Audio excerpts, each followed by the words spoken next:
Hello guys, good morning. आज की जो अपनी क्लास रहेगी अल्गोरिथम्स के ऊपर, डेटा स्ट्रक्चर एंड अल्गोरिथम्स, जिसमें अपन पढ़ेंगे कॉम्प्लेक्सिटी ऑफ एन अल्गोरिथम। तो इससे पहले अपन ने है ना एफिशिएंसी का कैसे मेजर्ड करें, एफिशिएंसी कैसे डिटरमाइन करें, व्हाट इज एफिशिएंसी, ये वाली अपन क्लास पढ़ चुके हैं।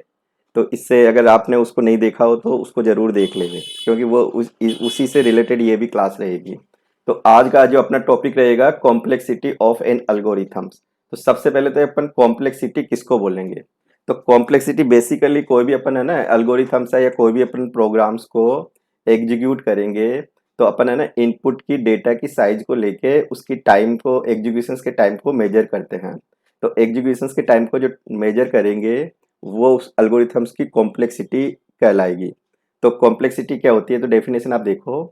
तो complexity of an algorithm is a measure, measure का मतलब एक तरह से हो गया परिमाप करना, measure of the amount of time, total amount है जिसमें अपन मेमोरी को भी अपन कंसिडर करते हैं, और सीपीयू की जो स्पीड है, इंस्ट्रक्शंस की जो स्पीड है वो कितना टाइम लेगा।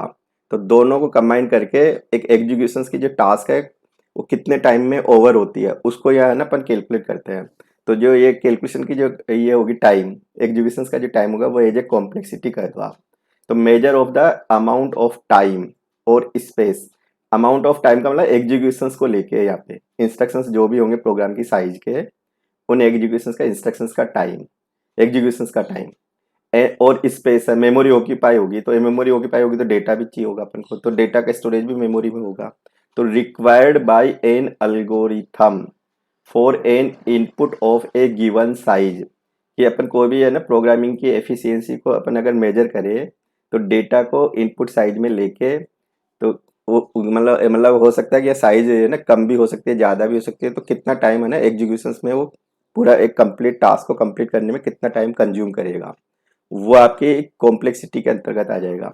तो there are two main complexity, याद हो जाना चाहिए कि complexity there are two types की हो गई एक तरह से। Major, measures of the efficiency of an algorithms, कोई भी एल्गोरिथम्स की एफिशिएंसी को अपन मेजर करें तो there are two main complexity होती है। अब तुम कहोगे कौन कौन सी।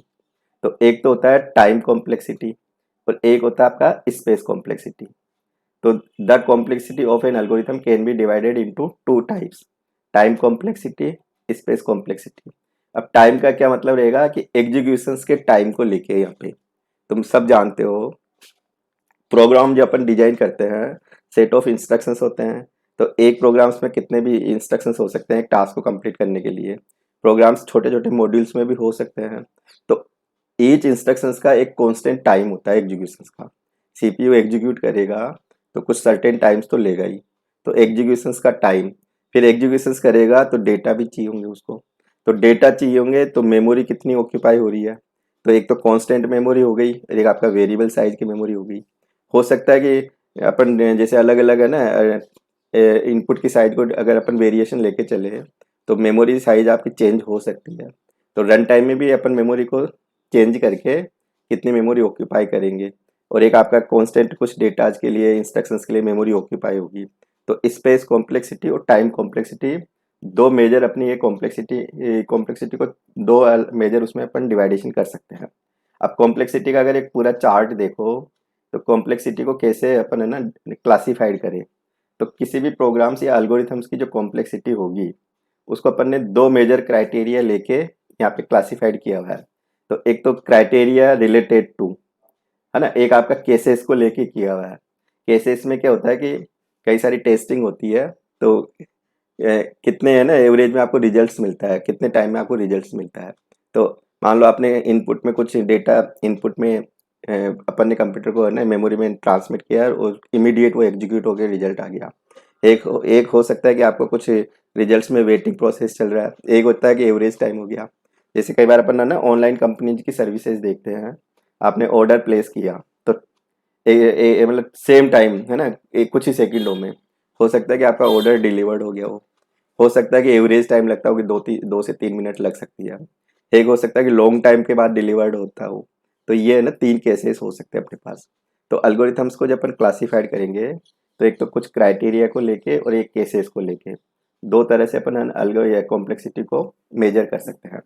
तो एक तो अब क्राइटेरिया या रिलेटेड टू, तो एक तो यहाँ पे दो मेजर कैटेगरी हो गई, एक तो स्पेस हो गई, है ना, एक आपका टाइम हो गया।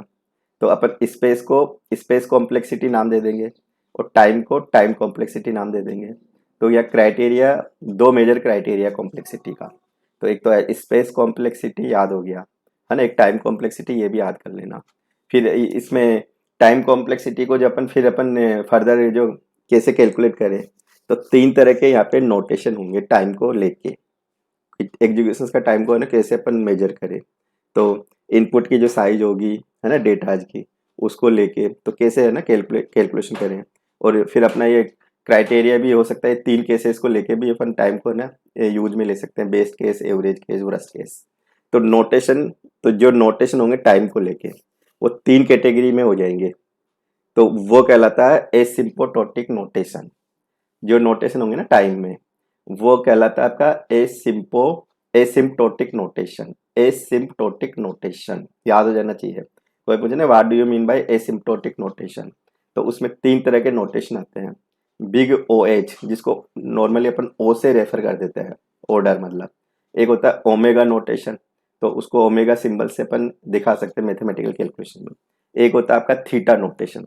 तो ये टाइम कॉम्प्लेक्सिटी को फर्दर अपन है ना मेजर करेंगे, तो तीन तरह के नोटेशन है मेजर करने की यहाँ पे। तो यहाँ पे बिग ओ एच, ये फुल फॉर्म है जिसको अपन शॉर्ट में ओ से लिखेंगे अपन। ओमेगा, ये ओमेगा का सिंबल्स हो गया, ये थीटा का सिंबल्स हो गया। तो ये जो तीनों नोटेशन है, ये तीनों नोटेशन एसिम्प्टोटिक नोटेशन कहलाते हैं। ये क्वेश्चंस आया हुआ है परीक्षा में, 2 नंबर में आ जाता है कि एसिम्प्टोटिक नोटेशन क्या होते हैं। तो इसमें big oh notation, omega notation, theta notation. तो ये टाइम कॉम्प्लेक्सिटी को फर्दर तीन तरह से अपन क्लासिफाइड कर सकते हैं अपन। और अपन केसेस को लेके चलेंगे, तो केसेस में अपन को रेस्पॉन्स टाइम को लेके पूरी ये स्टडी होती है कि एक तो होता है ना क्विक रेस्पॉन्स मिले, एक होता है एवरेज टाइम में रेस्पॉन्स मिल गया, एक होता है वर्स्ट केस में लॉन्ग टाइम में आपको रेस्पॉन्स मिले। तो इनपुट फंक्शंस के थ्रू, है ना, या इनपुट डेटा की साइज को लेके ये केसेस की स्टडी की जाती है। यहाँ पे डिफरेंट डिफरेंट, जैसे एवरेज केस का अपन मेजर करें, तो यहाँ पे डिफरेंट डिफरेंट जैसे इनपुट की साइज ले ले, फिर उनका एवरेज निकाल ले, तो क्या टाइम आएगा उसका एग्जीक्यूशन का, तो वो एवरेज केसेस में आ जाएगा। और कई बार होता है इनपुट की साइज अपन ने मान लो ले ली और लॉन्ग टाइम पे है ना अपन को लंबे टाइम में रिजल्ट मिले, तो वो वर्स्ट केस का रहेगा। तो तीन केसेस है, best case, average case, worst case.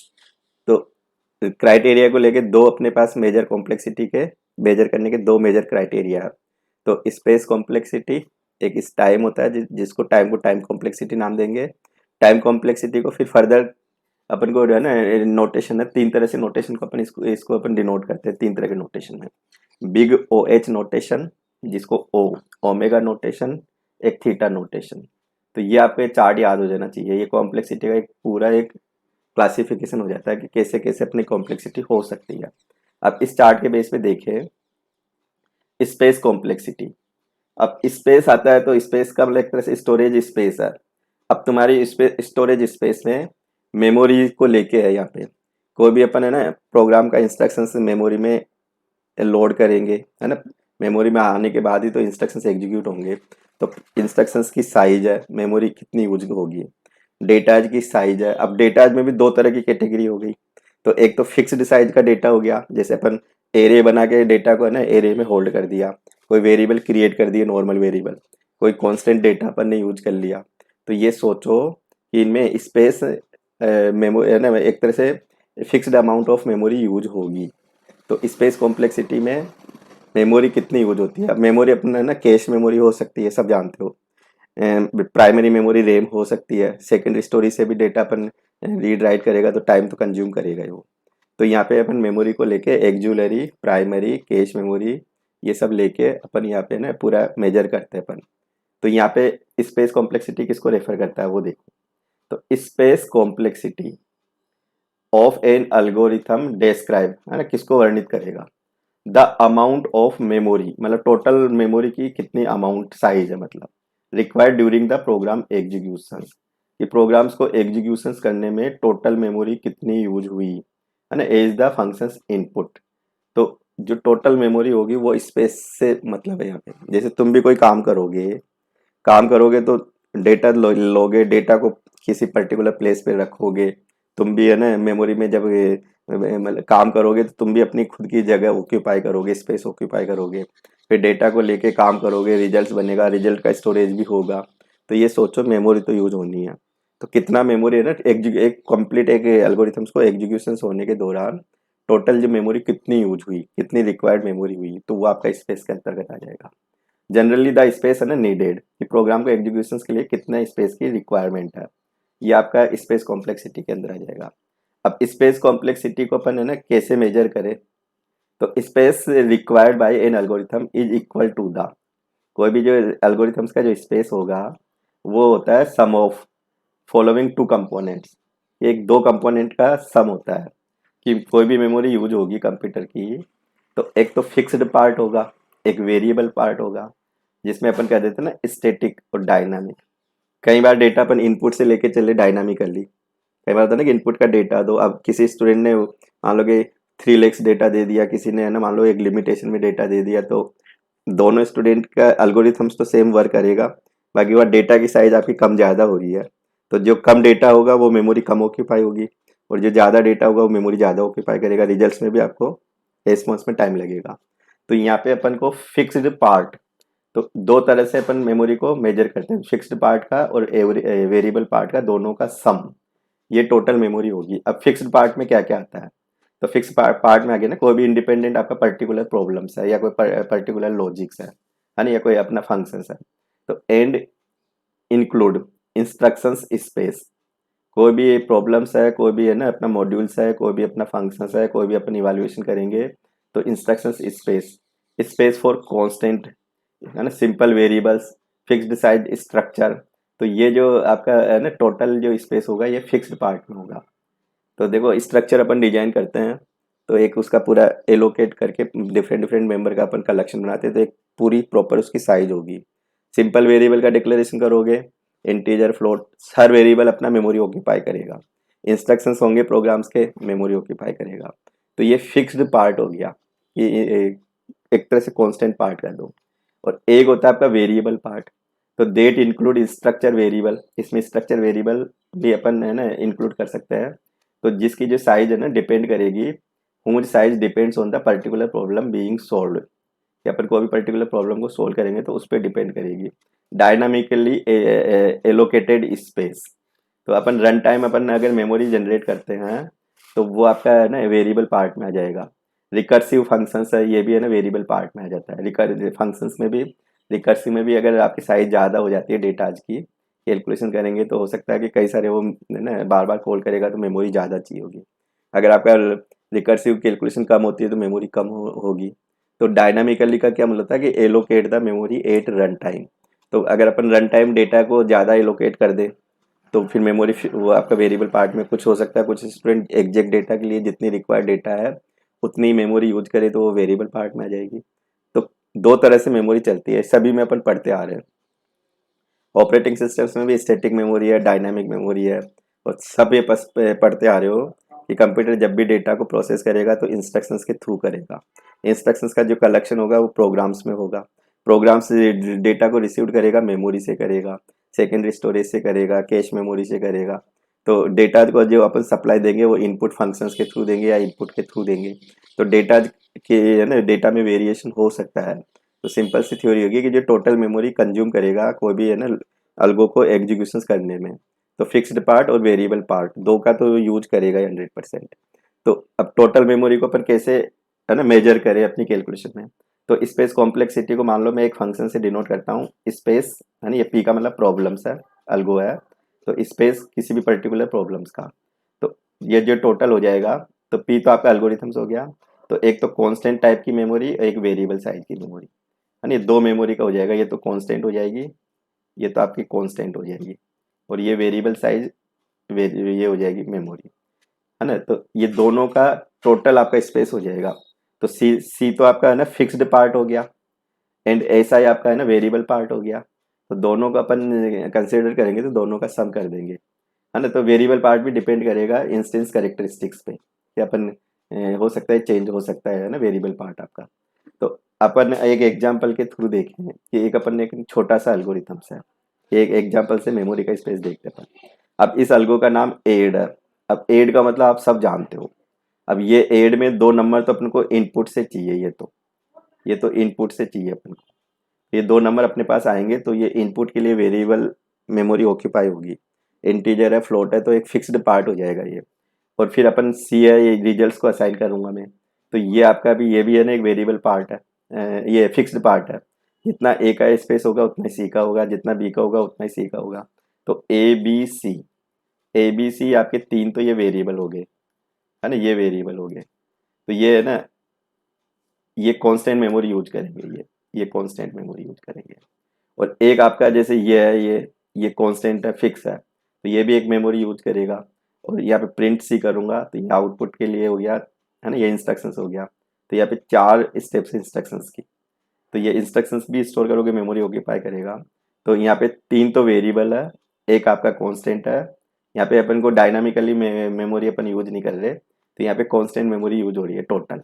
तो टोटल जो मेमोरी रिक्वायर्ड होगी अपनी, एक तो आपका कांस्टेंट डेटा का और एक अपना है ना ये इसका, और प्लस एक इंस्ट्रक्शंस की साइज का। तो कितनी मेमोरी ऑक्यूपाई हुई, तो ये पूरा आपका है ना टोटल स्पेस कॉम्प्लेक्सिटी का कहलाएगी यहाँ पे। तो यह स्पेस का सिंपल सा मतलब है कि कोई भी एल्गोरिथम्स को कंप्लीशन होने के लिए कितनी मेमोरी की रिक्वायरमेंट है। तो मेमोरी की जो रिक्वायरमेंट होगी, वेरिएबल पार्ट और एक आपका फिक्स्ड पार्ट, दोनों का सम। कुछ डेटा मेमोरी में ना फिक्स्ड साइज में होता है, कुछ डेटा आपका डायनामिकली या वेरिएबल साइज में हो सकता है। तो उन दोनों का सम पूरा है ना एक तरह से मेमोरी की मेजरमेंट के हो जाएगा पूरा। नेक्स्ट अपन देखें टाइम कॉम्प्लेक्सिटी। अब टाइम कॉम्प्लेक्सिटी है एग्जीक्यूशंस के टाइम को लेके है यहाँ पे, कि कोई भी एक पर्टिकुलर एल्गोरिथम्स है या कोई प्रॉब्लम्स है उसको सोल्व करने में कितना टाइम लेगा कंप्यूटर।